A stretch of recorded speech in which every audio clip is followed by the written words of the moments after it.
Most beginners learn how to buy options and then wonder why they keep bleeding premium. And then when they hear sell options for income, the real question is what's the catch? In this video, I'll show you the seller side, how selling calls and puts actually work, how you get paid, and the real risk you're taking on.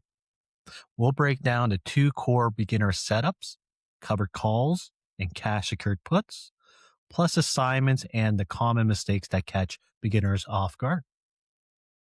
I'm Peter Penn from Penn Corp Consulting. I got 15 plus years of experience in the markets as well as brokerage training.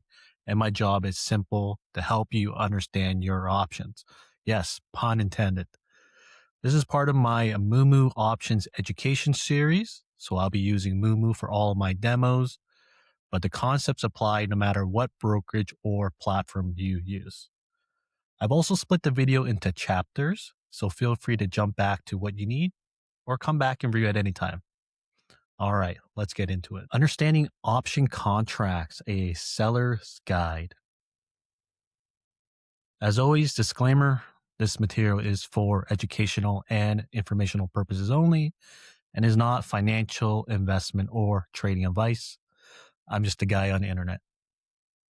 What you'll learn in this video, what selling an option means and what you can and cannot do as the seller.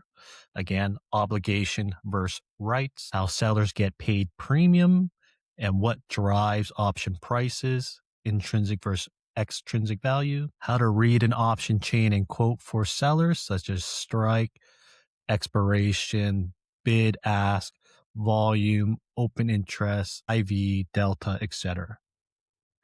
We're going to take a look at the two beginner core selling strategies, which are covered calls and cash secured puts. Take a look at assignment and exercise basics. So American style options, which have early assignment risk, as well as expiry outcomes and also dividend risk. Look at quick math for break even, your max profit, and simple profit and loss calculations. And just a quick note before we move on, if you haven't watched my options buyer's guide yet, I would recommend starting there first as it does lay the foundation that makes selling premium click. And I'll link the description below. So let's rock and roll. What does it mean to sell an option? An option contract is a derivative giving the holder the right, but not the obligation to buy or sell the underlying asset at a predetermined price known as a strike price before or on the expiration date. When you sell an option, you collect the premium upfront and you take on the obligation to buy or sell the shares at the strike price if assigned. So type of options you can sell. You can sell call options or you can sell put options. Selling call options, you have the obligation to sell the underlying asset if assigned at the strike price on or before the expiration date in the case of an American style option, and you'll be collecting the premium upfront. Selling put options, you're obligated to buy the underlying asset if assigned at the strike price on or before the expiration date if it's American style options, assuming you do get assigned and maybe it even might be early assigned. And as well, you're going to be collecting the premium up front. Option risk levels and approval. Again, this is from the lens of a broker. Pretty industry standard. There's typically 4 levels of risk. Level 1 allows you to buy calls and puts. Level 2 allows you to do a strategy such as covered calls or cash secured puts, which we'll be covering in this video. A level 3 approval would cover spreads, your debit and credit spreads. A level 4 would be uncovered or fully naked. Depending on the strategy you're looking to try to trade, always double check with your broker to see what the requirements are and what you can or cannot do depending on the type of account you have or even the collateral they require. Option exercise styles. So you have American style options and European style options. American style options, very common for most equity and ETF options. Exercise and assignment timing, well, they can be exercised at any time up to and including the expiration date, which means you can be assigned at any time. This is known as early assignment risk. Settlement, well, they're physically settled, usually 100 shares per contract that you're selling. And with European style options, common for many index options, exercise assignment timing can only be on expiration, so there's no early exercise. And you can only be assigned at expiration only, so there's no assignment risk. Well, no early assignment risk. Settlement, this is often cash settled, as no shares would be delivered if it's cash settlement. You can sell standard or non-standard options. Standard options, one contract we know represents 100 shares. Multiplier is 100. Deliverable would be shares only. And in the case of a non-standard or adjusted option, this is where you want to be a little bit mindful on the option chain, as non-standard or adjusted options can and may be listed simultaneously with standard options. And again, this happens after some type of corporate event, and one or more terms may change: symbol, multiplier, the strike, deliverable, or even the expiration date. Always check OCC for US listed options, CDCC for Canadian listed options, and triple check the adjustment memo. And from my experience, this is where everyone always gets in trouble selling options. If the premium looks too good to be true, it probably is. And if you go and sell a non-standard adjusted option, just put it out there, you actually might not be covered. You actually might be uncovered or naked. And there's a reason why they call it naked options, because, hey, you could lose more than just your shirt. Expiration dates. Lots to choose from. You can sell daily or 0 DTE options, which expire same day. You could sell weekly options, which are typically listed every Monday, Wednesday, or Friday, depending on the underlying, or maybe just a Friday if it's not that liquid. You also have monthly options that you can sell, right? Which are options that expire the third Friday every month. You can sell end of the month options, which are options that are listed on the last business day of each month. You got your quarterly options you can sell: March, June, September, December. And you can also sell leaps, which again are long-term equity anticipated securities, which means they expire, let's just call again, 1 year or longer. AM and PM settle options. You can sell on any of these. Many cash settled index products are AM settled, whereas most equity and ETF options and weekly index options are PM settled. Again, AM settlement, final settlement uses the opening price of the underlying determined by the exchange or the product that you're trading. And it typically trades up until the end of the day before the expiration date. With PM settled options, final settlement uses closing price and trades right up until the market close on the expiration date. Trading hours still apply.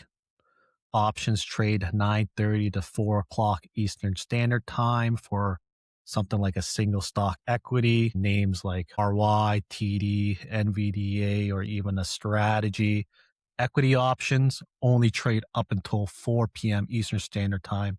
No ifs, ands, or buts. So you have up until 4 o'clock to sell those options. And then there's options that trade 15 minutes past the closing. These are index and most ETF options, such as SPX, NDX. You got the SPYs, the Qs, IWM, the RUTs, to name a few. And again, just triple check the products you're trading, because that should not be an excuse for not knowing what you're doing. In the case you get assigned, you don't got the capital or the margin, and our good friends at the credit and risk department, if they're nice, they might give you a call. If not, you can expect to get sold out or bought in on the position. Moneyness, what does it mean? Well, all it means is that where does the underlying price sit relative to your option strike price? For in the money call options, if the underlying price is greater than the strike price, well, your options are now in the money or ITM. At the money options, if the underlying price is approximately equal to the strike price, they're at the money. And for out of the money call options, if the underlying price is less than your strike price for calls, well, it's out of the money. And when selling options, you can sell in the money, at the money, or even out of the money. It all depends on your strategy, your outlook, your time horizon, obviously your risk tolerance. No different for put options. Where does the underlying price sit relative to your option strike price? So for put options, they are in the money or ITM if the underlying price is less than the strike price of your puts.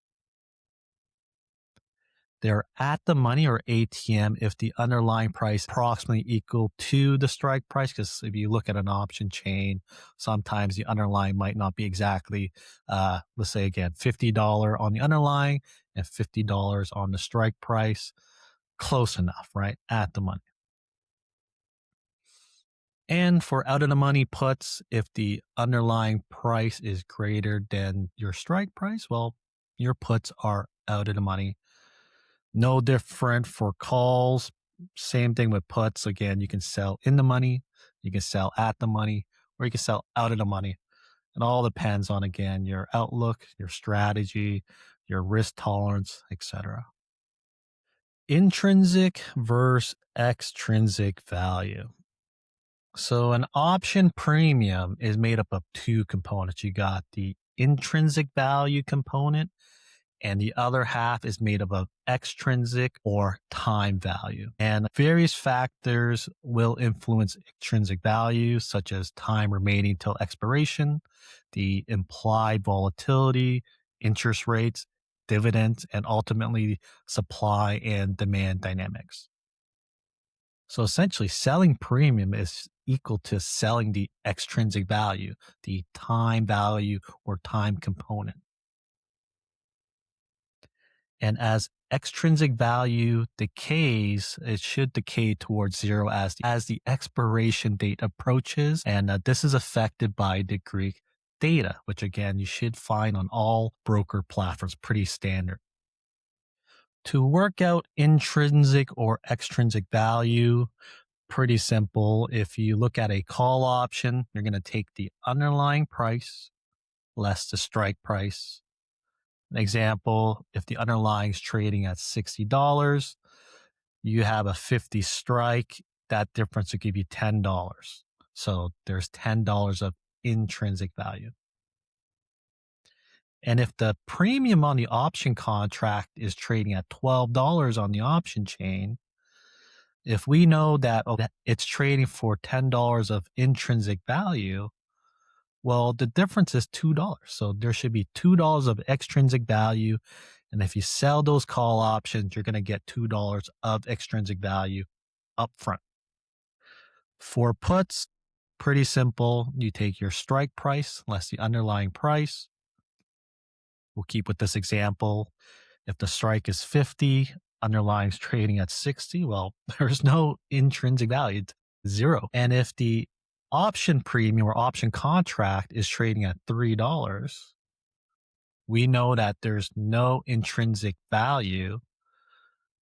It should be all extrinsic, which would be $3. And if you decide to sell those put options, well, you're going to receive $3. Let's take a look at our first strategy here, which is a covered call. When you would use it, well, let's just say you're neutral to mildly bullish, and you'd be okay with selling your shares at the strike price, assuming you get a sign. So how does it work? Well, you got to own 100 shares of an underlying, such as a stock. And all you would do is just sell one call option against that position. You collect the premium up front, right? That's the income you're receiving from selling that call option. And you're taking on the obligation to sell your shares at the strike price you chose if you are assigned. Best case scenario is that the stock stays below the strike price you chose, which means that your call options you sold will expire worthless and you get to keep 100% of the premium received. This is also known as credit. So it's pretty synonymous in the industry, whatever you want to use, premium or credit. Same. Trade off. Well, this is one of the main trade offs. You cap your upside risk above the strike price. So, whatever strike price you choose to sell, whether at the money or out of the money, if the stock were to shoot up, you can't participate any further price appreciation because you capped your upside by taking on the obligation to sell your underlying at the strike price. Another trade off could be okay, well, if you're speculating, you're just looking to generate some additional income or yield. If it all of a sudden becomes a bear market and the underlying you're trading falls very rapid or significantly, the premium you collect might not be enough to offset the decline in the stock price. So that's just something to be mindful of as well. But again, all depends on the strategy. Quick math. To determine your max profit, you would just take your strike price less the cost of the stock plus the premium you received. Break even, you just take your stock costs less the premium received. And your max loss, you just take your stock costs less premium, and assuming that the stock went to zero, that'd be your max loss on the covered call. Now that you understand intrinsic versus extrinsic value, we're going to use Moomoo's payoff chart so that you can see what selling premium looks like in real time. And before you sell anything, always know your obligation, any potential collateral you might need to be posted in the account, as well as your assignment plan if you were to get assigned on the position.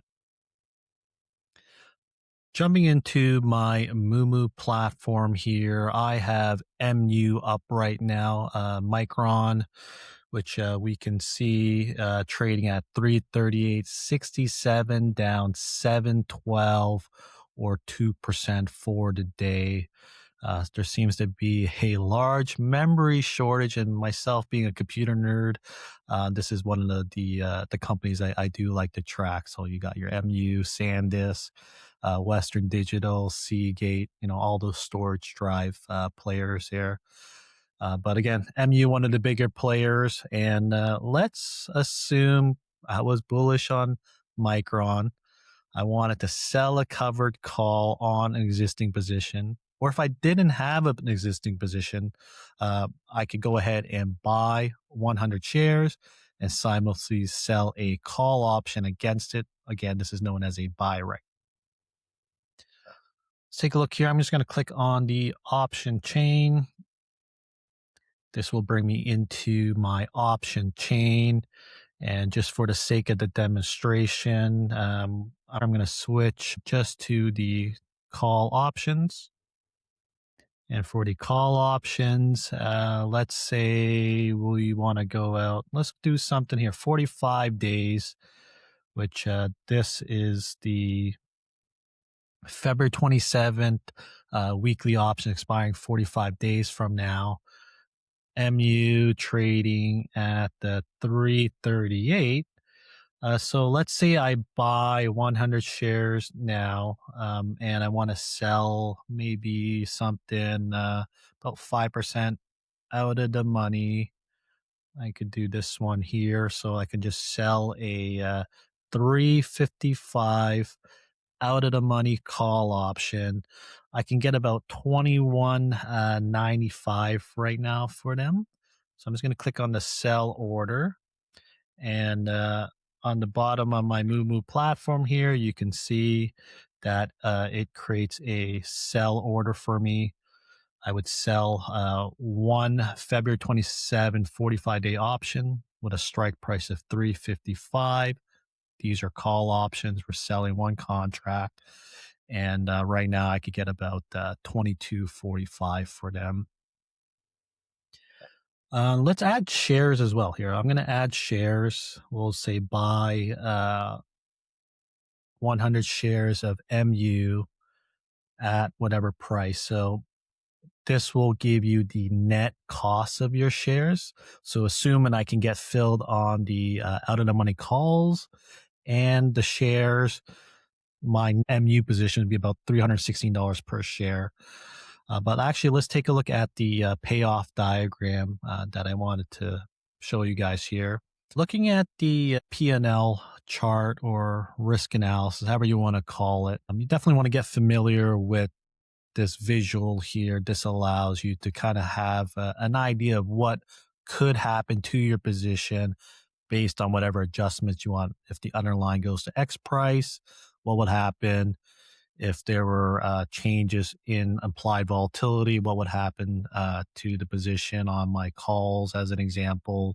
Let's dive into this here. And I apologize if you're on mobile. I'm a desktop user. Hopefully you can see everything here.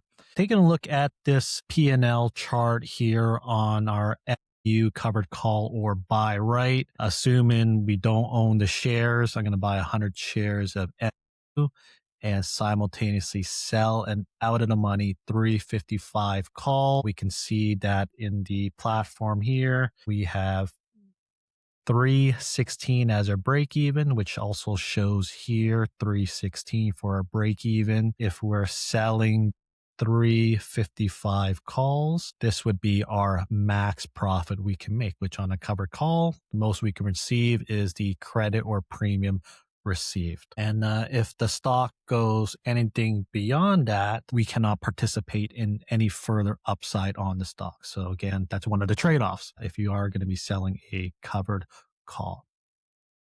Let's look at another covered call example. Let's assume we own some Coca-Cola, symbol KO on the US market. Let's jump into the options chain here and let's look at the table. Again, I have just the call option selected here and we'll go out. We'll do same thing, 45 days. Let's go out to the February 27 weekly options expiring 45 days from here. And I apologize again, I'm a desktop user. So mobile users, if you're viewing on mobile, just let me know if you do have any issues viewing any of this here. I can always make it better in the next video, or at least be mindful of it to zoom in here for you guys. But just some metrics I have here. Again, strike price, your standard bid, mid price and ask. I have last, change percentage. I have volume, open interest, intrinsic, extrinsic, the out of the money percentage, break even point and break even point percentage, my ROI on the option selling, as well as the POP and then IV, as well as all the Greeks. This is how I like to have it. There's other tools I have that I use as well. But again, keep things simple as you continue to build on all this knowledge. Add things a little at a time. Just have an understanding of how it works, right? I always recommend click around, play it, and just really ask any questions, right? There's a comment section below. Any questions, feel free to shoot away. Honestly, there's no dumb questions. Like, we all had to start somewhere.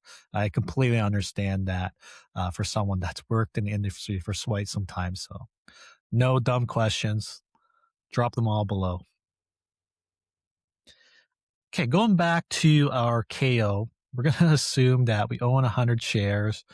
No dividend coming up that I can see here on the screen.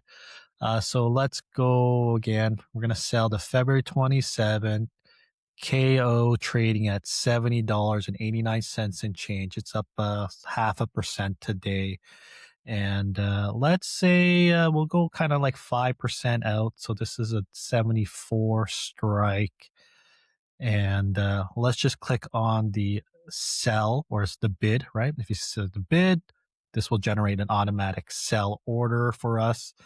And I click on that. And at the bottom, we can see that, okay, expiration is February 27th.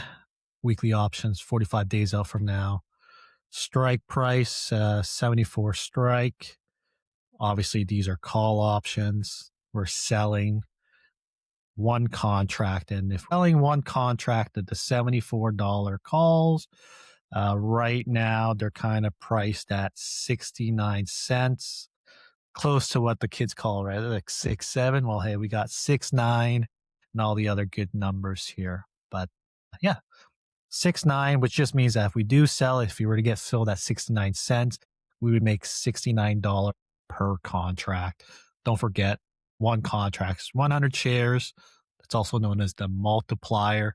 So always want to multiply by 100 to get our total. Okay, so I'm gonna just add the underlying as well, just for demonstration here. So when we look at the profit and loss chart to kind of give you a good visual, and let's see here, we're gonna go back to curve, look at this here, and let's look at some scenarios. So we can see, okay, if we're buying a KO at the current price or market price, and if we receive approximately 69 cents for the call options we're selling, our break even would be about $70.20. Oh, wrong one. $70.20. And again, if we're selling the $74 calls, any price appreciation above the strike price we sold, we cannot participate in that there. So that, again, that's the trade-off. Some scenarios that could happen. So assuming KO remains under $74 on expiration day, well, that's the best case scenario, right? We're going to keep all the premium we received, right? 100% of the credit received. And we can do that again. So if you wanted to continue to generate yield or income off an existing position, we can continue to sell covered calls against your position. And again, if we're okay selling at that strike price, you have to ask yourself that question. Are you okay letting go of your shares at that strike price? Lots of things to consider, especially eventually tax consequences, right? You definitely want to be mindful of that as well. Okay, we got some homework. Come on, I can't spoon feed you guys all the time, right? Got to get you guys to think for yourself. Let's assume we're long 100 shares of XYZ company at $100 per share. And we sell one $110 call option expiring 60 days from today. And we receive $3 or $300 in total per one contract. Assuming XYZ company is trading at $109 on expiration day, what will happen to your covered call position? Let me know. Drop your answers in a comment below. And everyone, feel free to help each other out. Like I said, there's no dumb questions. So if you see someone type in something ridiculous, you want to help them out, be helpful, absolutely, let's go ahead. Again, this is a community that we should be sharing knowledge and working towards something together. Cash secured puts, another core beginner selling strategy, very popular these days, I notice on YouTube. So how does it work? Well, you got to hold enough cash to buy 100 shares. So we would do that by selling one put option. Again, whether you want to sell in the money, at the money, or out of the money, completely up to you. But hence the term, it's secured by cash in the event you do get assigned. And by selling the cash secured put, well, you collect the premium upfront while you wait, right? No different than an insurance company. I'm assuming everyone's driven here before. If you haven't, well, you're going to have to pay a premium, right? So depending on the riskiness on how the insurance company view you, that will determine your premium you pay. Here in Canada, let's say you were in the neighborhood of Brampton, Ontario, Canada. Well, very high premiums are based on the risks associated with that location. If you're perceived as a less of a risk, well, then you would pay a lower premium. same thing with options, right? The more risk you take on, the more premium you'll get. The less risk, the less premium. And again, all depends on your strategy, what's your outlook, etc. So there's no one right strategy. What's the right strategy for you? And by selling that put, again, you're taking on the obligation, if assigned, that you're going to buy those shares at the strike price. And again, I would say this is a neutral to bullish outlook. And you want to own the shares at a discount. Cash secured put is a good way of doing that. Best case scenario, stock stays above the strike price. This is assuming you're selling an out of the money cash secured put. Your puts expire worthless, and you get to keep 100% of the premium or credit received. Again, there's always a trade-off, right? You may be forced to buying the shares during a significant drop. So again, we don't know when some tail risk event might happen or some black swan event. You put in a cash secured put, maybe 5-10% off the market, and maybe we get a 50% market correction. Well, that might hurt a little bit, right? But again, you're getting some premium if it's a company you believe in with good fundamentals. Maybe that was your original thesis on why you want to do the cash secured put. But again, there's always some type of trade-off. Always understand your obligations, the collateral you required when getting into these types of trades. Quick math. Again, your max profit is the premium or credit received. Your break even on a cash secured put, well, you just take the strike price less the premium received. Your max loss, well, you take the strike price less the premium received. And again, if we're assuming the stock went to zero, that'd be your max loss, which is it's significant, right? So always just be mindful of the strategy you're trading. Let's jump into my Moomoo platform and take a look at selling a cash secured put in a live environment. Let's sell a cash secured put on a name. I don't know. Maybe let's look at Microsoft, MSFT, and Microsoft right now trading at $467.99, down $10.22 or 2.1% for the day. Let's see what the options chain is doing here. And I'm just going to again look at just the puts right now. And again, you can sell out of the money, at the money, or even in the money put. All depends on your strategy, risk tolerance, time frame, etc. And we can see, okay, Microsoft has a dividend coming up. I didn't mention anything about dividends yet, but when you're selling options, there's always dividend risk. If you sell a option and the company's paying a dividend, if the dividend is greater than the time remaining on the option, highly likely your position could get assigned. And you also have earnings coming up. So let's go out all the way to March 20th. So 65-day option. And I'm bullish on Microsoft for this example. We know Microsoft's trading at 466 and change. And let's sell a out of the money cash secured put. And we'll go out to, I don't know, I didn't even look at the chart here where any support and resistance are, but let's say we'll do, here, we'll sell the 10 delta. So 10 delta put is a 400 strike. And I'll have a video separately on that as well, selling based on deltas, probability out of the money, etc. But to keep things light and easy, we're going to sell the 400 cash secured put. And again, I'm just going to click on the bid right now, bidding 315 and change. And selling that, I can get 315, and we can see that my order ticket right here, we're selling a March 20 65-day puts. These are the 400 out of the money puts, right? Puts. We're selling one contract, right? 100 shares equivalent. And we can get, right now, prices moved on. We get about 320. If I lock it to the mid price, we get about 320 for that, which again, multiplier is 100. So $3.20 times 100, total $320 per contract up front into our account. That, and maybe go buy some Timmy's with that, right? By the way, I drink a large black coffee, so feel free to get me a coffee.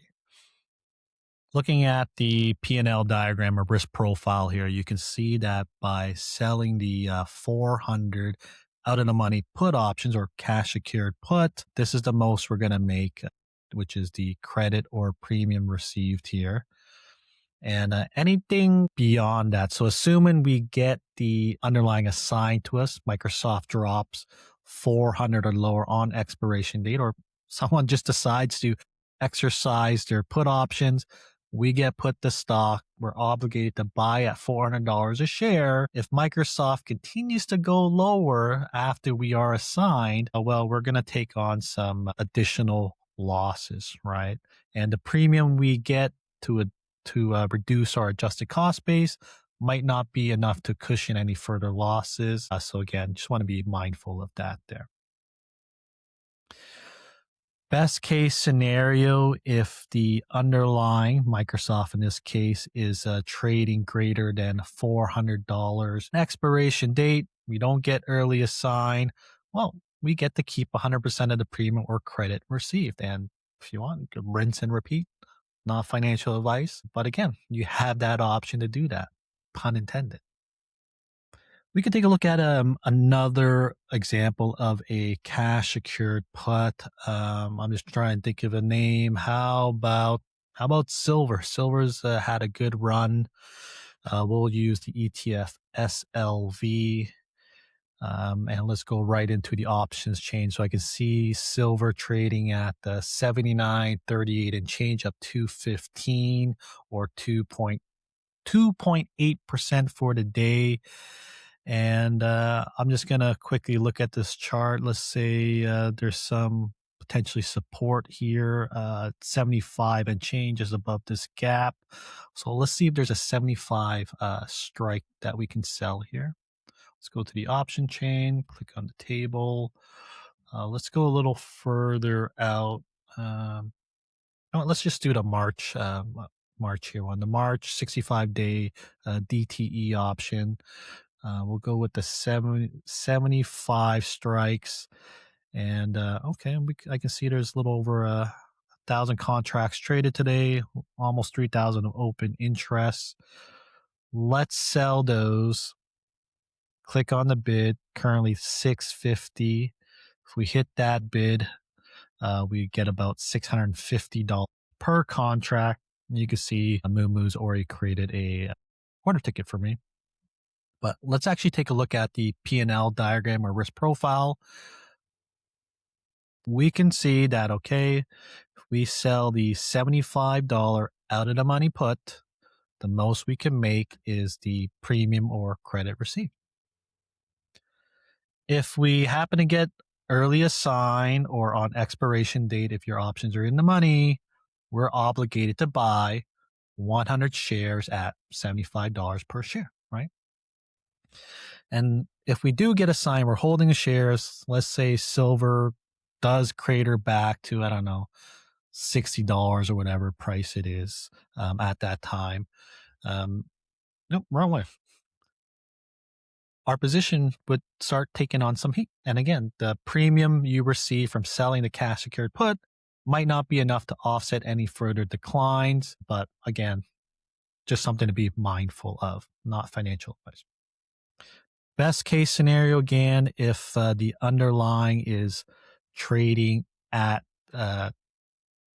75 or higher, your options would just expire worthless. You get to keep 100% of the premium. And hey, again, you could rinse and repeat if you wanted to. If you anticipated more homework, well, I think you know me pretty well now. Okay, so some cash secured put homework.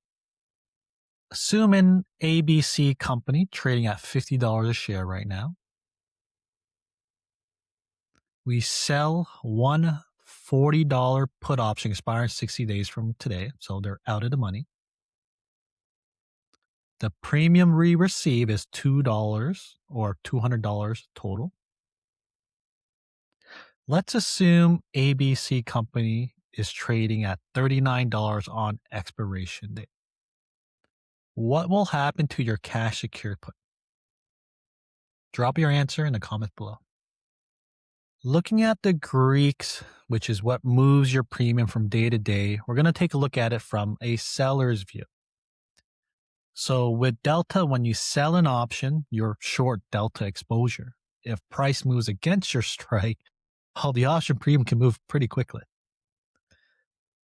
With gamma, these are why short options can move really fast, right? There's a term known as gamma weak. Zero DTE options are a really good example of that because, gamma, when it moves, it's moving, right? And like a car or a vehicle, that's your accelerator and decelerator. And near the money options and near expiration have higher gamma, meaning a small move in the underlying could cause a bigger jump or decline in the premium. And that's why short options can be very calm and peaceful, and then suddenly, bam, they're moving quick. We have data, which is really your edge, right? Data is what we're trying to harvest when we're selling options. All else being equal, obviously, extrinsic value decays towards zero. So time generally helps short opposition. Time actually is your friend selling options. And especially if it stays away from the strike price you decide to sell, I'll take that all day, every day. Vega, right? You got IV shocks, which let's call it headline risk. If implied volatility spikes, well, option prices inflate as well. This applies on both call and put options, right? A good example, if companies going into earnings, whether you own calls or puts, even if the underlying does nothing, just from the increase in implied volatility will increase the price of your options, whether call or put option. If you're selling options, well, an increase in implied vol will hurt you, and a decrease will benefit your position. So as a seller, you want data to always quietly be working for you while keeping the other Greeks from biting you, right? Delta, Gamma, Vega. I'm not going to go into the other Greeks like Vanna and Charm. That is way beyond the basics here as a beginner. But these are the main Greeks that you definitely want to be mindful of, right? Especially selling options. That's it for today. If you watch this whole video, I appreciate you. This is the kind of learning that will compound over time. And if you found this video helpful, make sure you like, subscribe. And if you know someone looking to learn options and build a strong foundation as well, make sure you share this video with them. I'd be grateful of that. So I appreciate you as always. And I'll see you in the next video.